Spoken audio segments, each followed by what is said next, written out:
Comecemos por considerar aqui um recipiente que tem um determinado volume, tem um solvente e aqui está simbolizado um soluto. Vamos supor, por exemplo, que é cloreto de prata.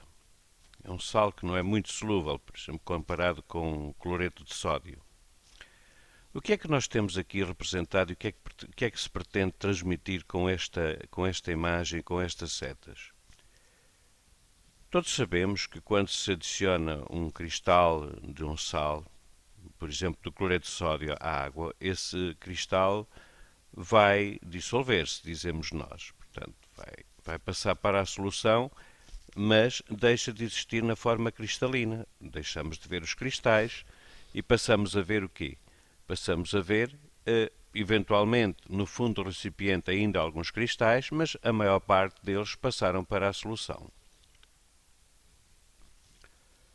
Se quisermos interpretar o que se passou a nível microscópico, vamos considerar que estas esferas amarelas constituem íons que recentemente abandonaram esta amostra de cristal.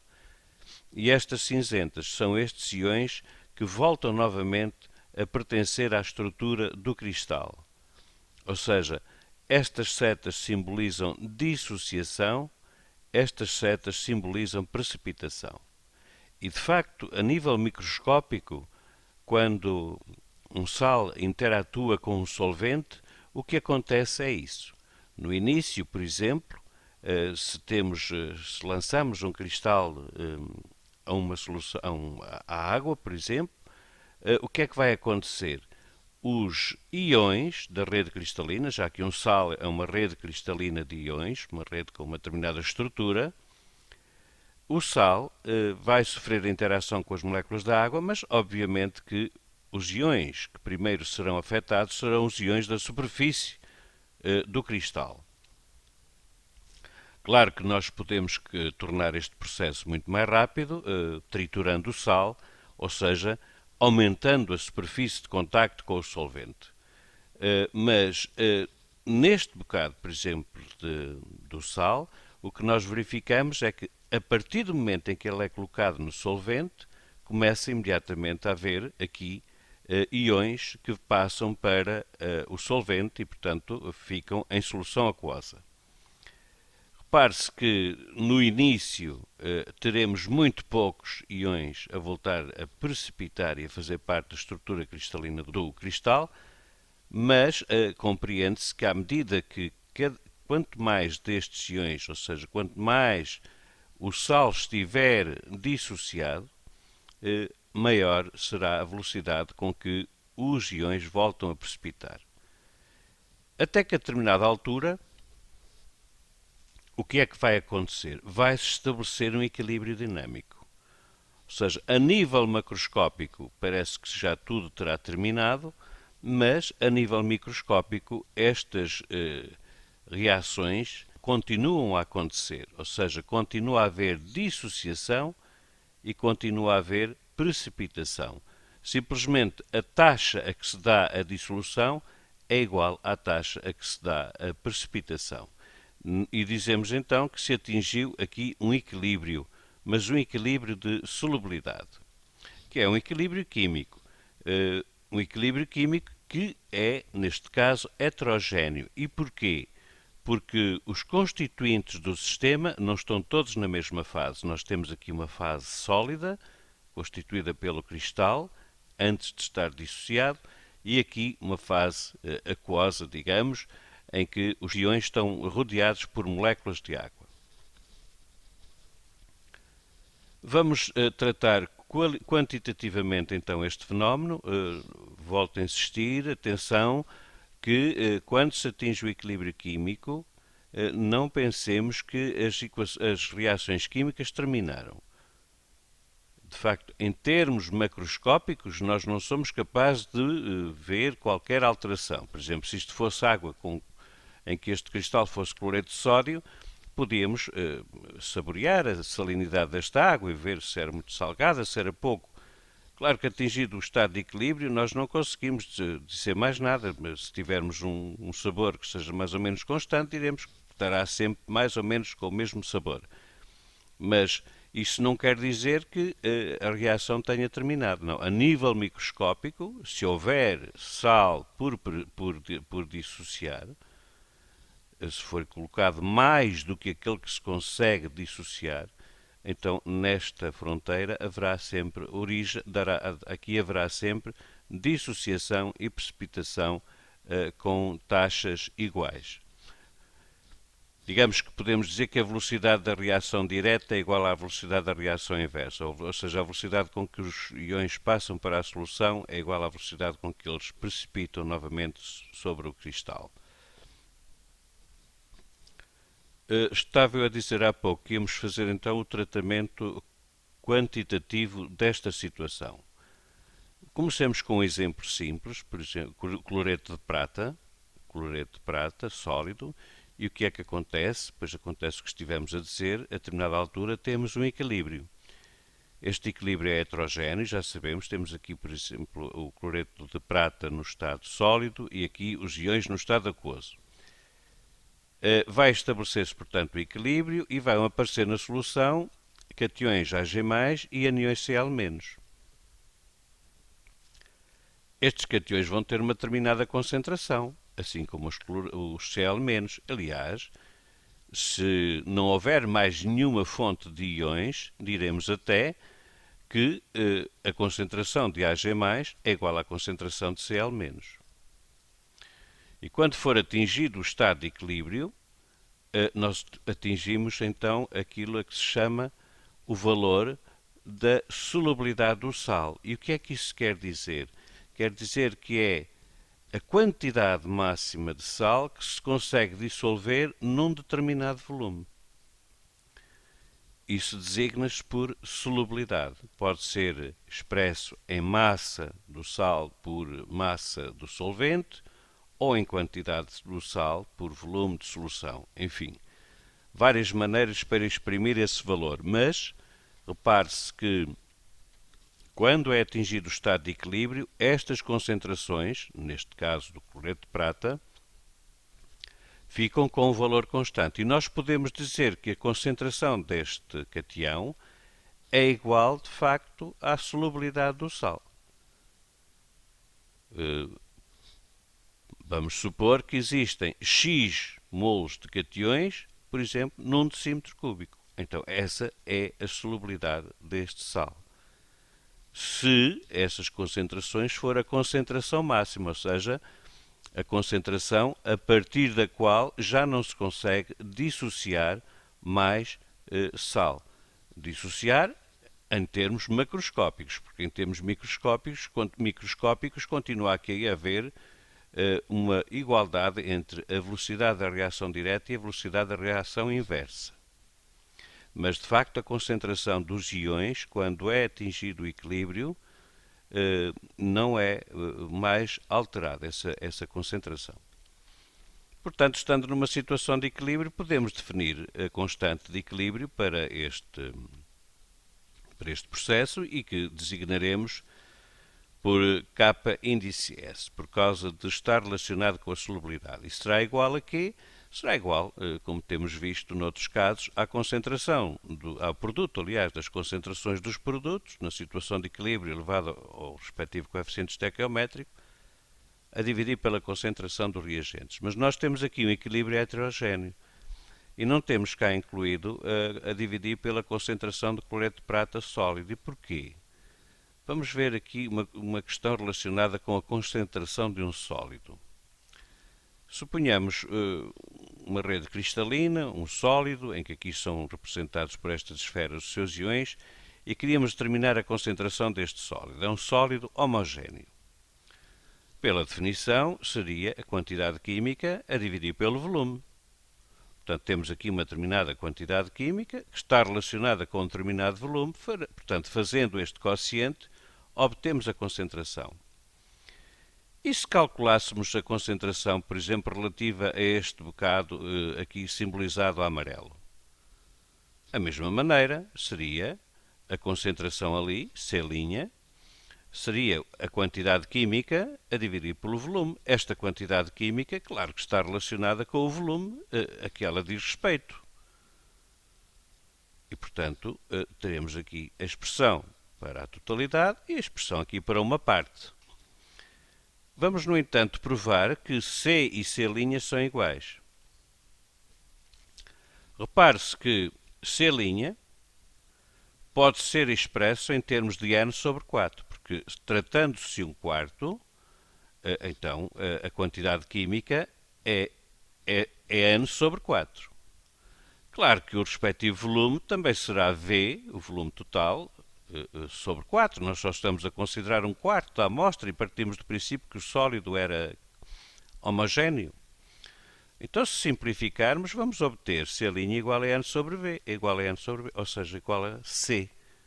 Portanto, repare-se que a concentração de um sólido, se ele for homogéneo, é sempre uma constante. E por isso, ela não vai tomar parte nesta definição de constante de produto de solubilidade.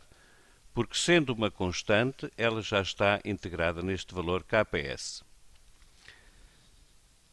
Então, se nós dissermos que a concentração de Ag+, na situação de equilíbrio, é a solubilidade do sal, e porquê é que é a solubilidade do sal? Porque é a partir daqui que nós sabemos qual é a quantidade de sal que se dissolve. Portanto, se em vez da quantidade trabalharmos com a concentração, chegamos facilmente à conclusão que no caso do cloreto de prata estas duas concentrações são iguais se não houver proveniência de íons Ag+, ou de Cl- de outra substância. Por exemplo, nesta água podia já haver cloreto de sódio. Quer dizer que já lá estavam íons cloreto e íons sódio. O sódio não havia problema, mas o íon cloreto era comum a este e, portanto, isto não se poderia escrever desta maneira. Nós estamos a admitir que só existia solvente, e neste caso a água, e o sal puro. Portanto, podemos dizer que a solubilidade deste sal é igual à concentração de cationes prata quando é atingido o estado de equilíbrio. Por exemplo, x molos por litro. Ou seja, este sal dissolveu-se x molos por litro. E claro que também se dissolveu x molos por litro se olharmos para a concentração dos aniões cloreto, porque elas são iguais, efetivamente. Ou seja, nós podemos designar estas concentrações, repare-se que são concentrações no estado de equilíbrio, portanto traduzem a solubilidade do sal, expressa-se em x molos por unidade de volume, por litro ou por decímetro cúbico.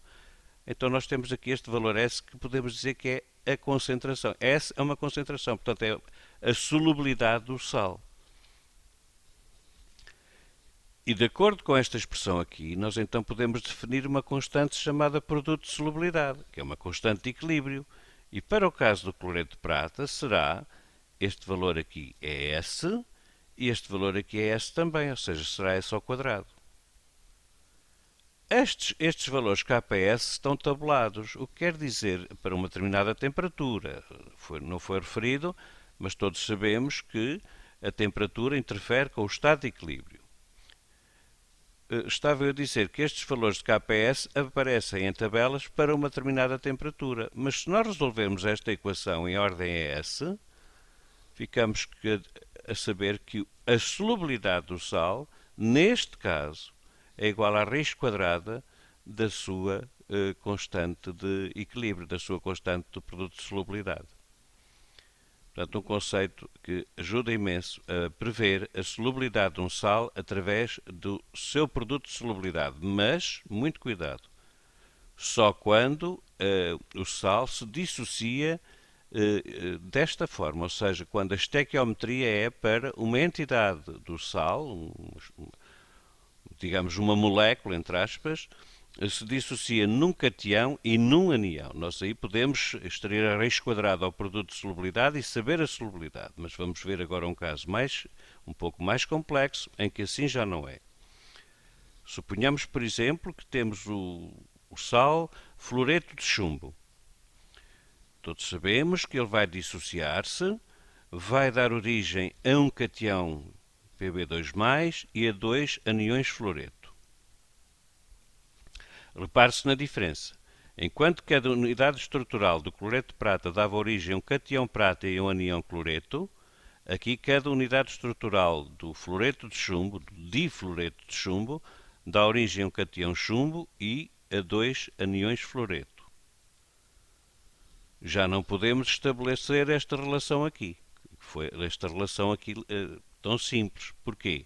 Porque agora a concentração dos cations chumbo só vai ser metade da dos aniões fluoreto. Ou, se quisermos ao contrário, a concentração dos aniões fluoreto é dupla da concentração dos íons chumbo. No entanto, continuamos a ver, porque cada cation chumbo que apareça significa que uma unidade estrutural do fluoreto de chumbo se dissociou para a solução. Ou seja, nós podemos continuar a dizer que a concentração dos cations chumbo na situação de equilíbrio é igual à solubilidade do sal. Porquê? Por causa da estequiometria. Cada Pb2+ que aparece só teve origem no fluoreto de chumbo. Portanto, podemos dizer que a concentração destes íons na situação de equilíbrio é igual à solubilidade do sal. Serão X mols por litro que se dissolveram. Aliás, que se dissociaram, se quisermos ser mais, usar uma linguagem mais de acordo com o fenómeno. Evidentemente que aqui esta concentração é 2 vezes a solubilidade, porque esta concentração é dupla da do íon Pb2+. Ou seja, então a constante do produto de solubilidade continua a ser definida da mesma maneira, portanto, produto das concentrações dos produtos elevado ao coeficiente estequiométrico. Repare-se aqui o fluoreto, que está elevado ao quadrado. A concentração de Pb2+ é igual à solubilidade, mas a concentração do anião F- é 2 vezes a solubilidade. Portanto, nós não podíamos, a partir daqui, concluir qual era a solubilidade do fluoreto de chumbo, fazendo um raciocínio dizendo que cada 2F-, claro que cada 2F-, podemos dizer, tem origem num PbF2.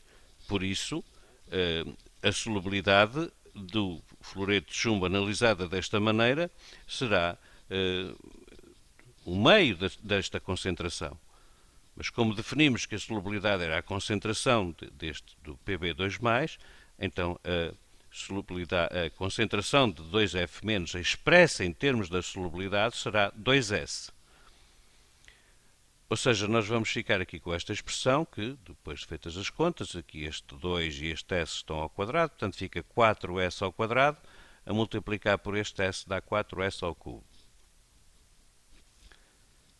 E podemos avaliar da solubilidade do sal, também como fizemos aqui, extraindo agora a raiz cúbica à constante equilíbrio, que ainda está a dividir por 4, conforme se pode ver ali. Portanto, um exemplo um pouco mais complexo do que neste caso, em que a estequiometria é de 1 mol de sal que se dissocia, 1 mol de cation que se forma, 1 mol de anião que se forma. Aqui é um pouco mais complexo, porque temos 1 mol de sal que se dissocia, 1 mol de cation que se forma, 2 mols de anião que se formam. Portanto, muito cuidado ao escrever esta expressão para produto de solubilidade. Quando vamos a uma tabela onde estejam constantes o produto de solubilidade, lembrar que não é pura e simplesmente chegar lá e extrair a raiz quadrada, no caso do sal ser constituído, por exemplo, desta maneira. Já vimos que há uma diferença. De facto, se ele tiver esta proporção de combinação de 1 para 1, tudo bem, podemos extrair a raiz quadrada ao produto de solubilidade, mas se a proporção de combinação dos íons não for 1 para 1, então as contas podem dar bastante mais complexas, conforme estamos aqui a ver por este caso. E o que acontece então antes de se ter atingido o estado de equilíbrio? Bom, antes de se ter atingido o estado de equilíbrio, em vez do valor da constante de solubilidade, nós designamos aqui este Q por produto das concentrações. E que, claro, que quando este produto das concentrações é inferior à constante de solubilidade, nós dizemos que a solução está insaturada. O que é que isto quer dizer? Se este Q, que é o produto da concentração de Ag+, por exemplo, e de cloreto, ainda não igualou a constante de equilíbrio, então o sistema vai evoluir no sentido direto para que elas aumentem e, portanto, mais sal se vai dissociar. Até que a determinada altura, o valor de Q é igual ao valor da constante do produto de solubilidade e nós dizemos que a solução está saturada. Podem acontecer situações em que o valor deste produto é superior à constante de equilíbrio. Nós, nesse caso, dizemos que a solução está sobressaturada e se houver nessa solução qualquer perturbação nessa solução vai provocar imediatamente a sua precipitação, voltando o sistema para uma situação de solução saturada. Portanto, é isto basicamente que há a dizer sobre a solubilidade de um sal e o produto de solubilidade. Alerta-se mais uma vez para que este é um exemplo de um equilíbrio químico heterogéneo, ou seja, os componentes do sistema não estão todos na mesma fase, conforme podemos verificar aqui.